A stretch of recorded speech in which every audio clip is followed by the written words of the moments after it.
Apenas para nós podermos situar como seria uma espécie de cronologia dos fins dos tempos, eu me arrisco aqui hoje a fazer uma pequena cronologia.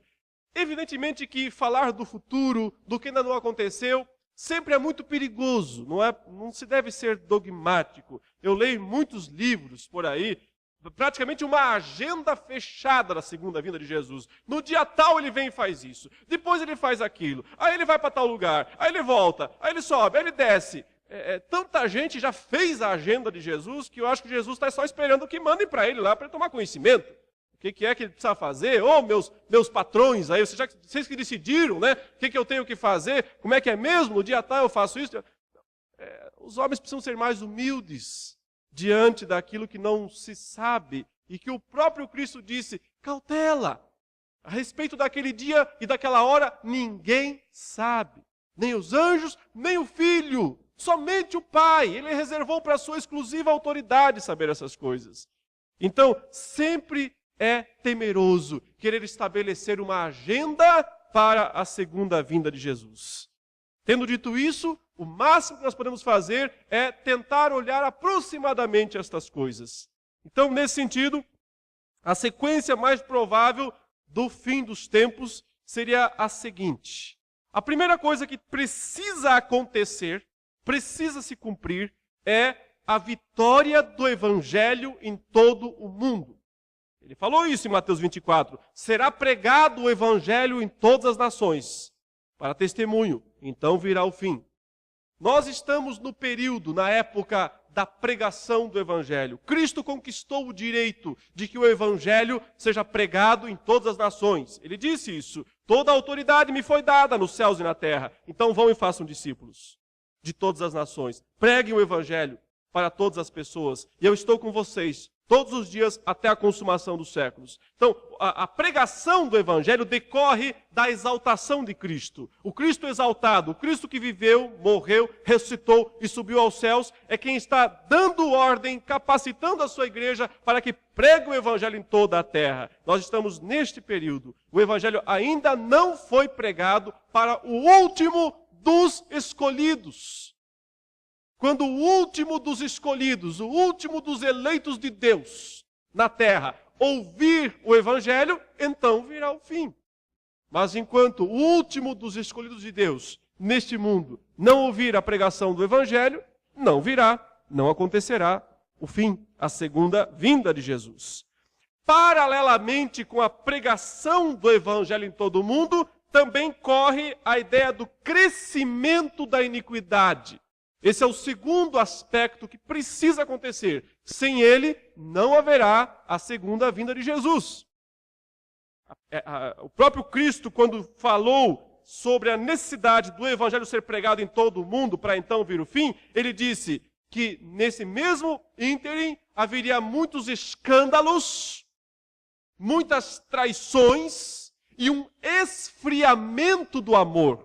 Ele diz, por multiplicar a iniquidade, o amor se esfriará de quase todos. Eu não vejo uma declaração mais alarmante da palavra de Deus do que essa.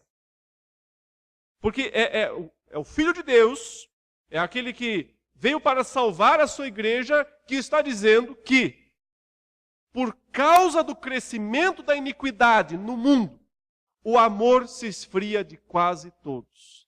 Ora, o amor não se esfria do mundo, porque o mundo não tem amor. O mundo não tem verdadeiro amor. Ele está falando de sua igreja, do seu povo. E está dizendo que antes da segunda vinda de Jesus, aconteceria um esfriamento. Eu sei que muitos esperam avivamento, esperam paz e prosperidade, esperam crescimento da igreja no fim dos tempos de forma exorbitante.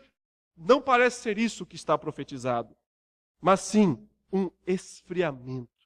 E se nós lembrarmos que Paulo diz, em 1 Coríntios 13, que sem amor, ainda que nós tenhamos todos os dons, ainda que nós sejamos ricos e poderosos, sem amor, não somos nada. Então, se, paralelamente, enquanto a igreja precisa pregar o Evangelho, há também um esfriamento do amor verdadeiro, Talvez muita dessa pregação seja aquilo que nós vimos já nos dias de Paulo, que ele fala que muitos pregavam por porfia, né? Pregavam por contenda, ao invés de pregar o evangelho por humildade e por verdadeiro desejo de ver almas sendo salvas. Muitos ministérios, muitas denominações pregam o evangelho no mundo, meus irmãos, não para salvar almas, mas para fazer crescer o ministério. Pregam não para trazer pessoas redimidas a Cristo, mas para poderem criar megas igrejas e colocarem placas enormes e poderem ser respeitadas por todo mundo. Nós andamos em tudo que é lugar, o que nós mais vemos é ministério disso, ministério daquilo, e lá está aquela foto enorme do líder, do cabeça, do chefe daquela organização, daquela denominação. O evangelho precisa ser pregado para a salvação, mas muitos pregam para benefício próprio. E daí, nos desesperaremos? Não. De um jeito ou de outro, cumpre a Escritura. De um jeito ou de outro, cumpre a palavra de Deus. Mas os despenseiros têm que ser fiéis e serão julgados por aquilo que fizeram, por aquilo que pregaram. O Senhor chama a sua igreja para a grande festa final de casamento. Isso acontece depois que o evangelho é pregado satisfatoriamente em todo o mundo e, ao mesmo tempo, existe esse absurdo crescimento da iniquidade. É um sistema mundano do mal, operado pelo dragão, através dos três aliados, a besta do mar, a besta da terra e Babilônia. Ou seja, o poder da coação, o poder da sedução, o poder do entretenimento, do prazer. Essas três palavras definem bem: coação, sedução, prazer.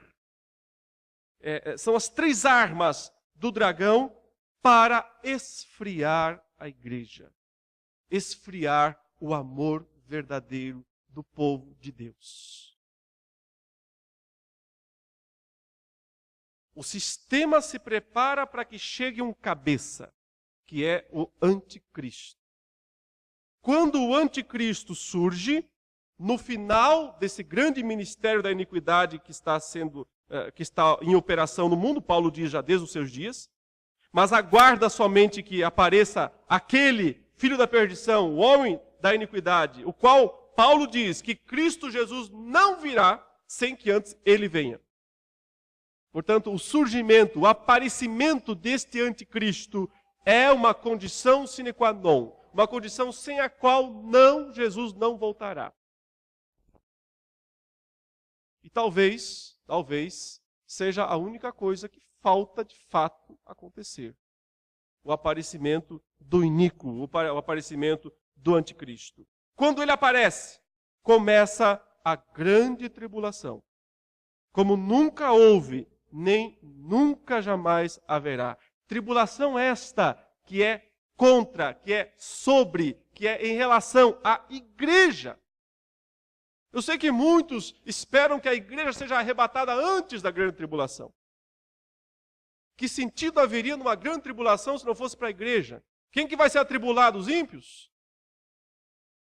A tribulação é para o povo de Deus, é teste para os verdadeiros crentes. É aquilo que Pedro fala na sua primeira carta, é fogo para provar o ouro. Quando prova o fogo, o ouro fica mais puro. Separa as impurezas. O linho finíssimo e puro fica mais linho finíssimo e puro. Por isso, a tribulação é para o povo de Deus. O Senhor só vai resgatar a sua igreja no arrebatamento, no exato instante da sua segunda vinda. A segunda vinda de Jesus é esse momento dos dois grandes banquetes. Os dois grandes banquetes do fim do mundo. Eles são simultâneos.